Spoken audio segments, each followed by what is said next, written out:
আর একটু হলে ইতিহাস গড়তে পারতেন উর্বিল পাটেল। ভারতের ঘরোয়া টি-20 ক্রিকেটে তিনি এমন একটি ইনিংস খেললেন যা সমগ্র ক্রিকেট দুনিয়ায় নজর কেড়েছে।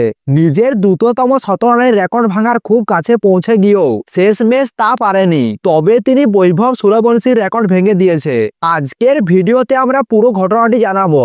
গুজরাটের তরুণ ব্যাটার উর্বিল পাটেল মঙ্গলবার মুস্তাক আলী ট্রফিতে খেললেন তার ক্যারিয়ারের সব থেকে অন্যতম সেরা ইনিংস। তিনি মাত্র 31 বলে 100 রান করে ফেললেন। 183 রান তাড়া করতে নেমে বোলারদের উপর তুমুল ঝড় তুললেন তিনি। শেষমেশ তিনি 37 বলে 119 রান করেন। 12টি 4 ও 10টি ছক্কায় তার সাজানো একটি ইনিংস। তার সঙ্গে ওপেন করতে নেমে আর্য দেশাইও ঝড়ো ইনিংস খেলেছিলেন। 35 বলে 60 রান করেন। তারা দুজন মিলে 11 ওভার 1 বলে 174 রান করে ফেলেন। 12 ওভার 3 বলে ম্যাচটি জিতে নেয় গুজরাট।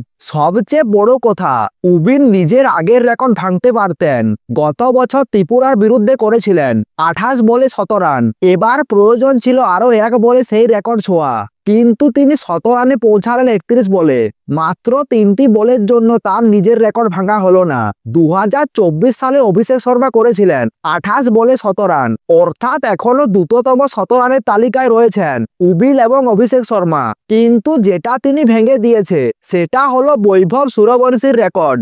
মাত্র 14 বছর বয়সে 32 বলে 100 রান করে তাক লাগিয়ে দিয়েছিলেন বৈভব সূর্যবংশী। তার কয়েকদিন পর উবিল 31 বলে 100 রান করে বৈভবের রেকর্ড ভেঙে দিলেন। অর্থাৎ দ্রুততম 100 রানের দৌড়ে বৈভবের উপর উঠে গেলেন উবিল। উবিলের গল্প এখানেই শেষ নয়।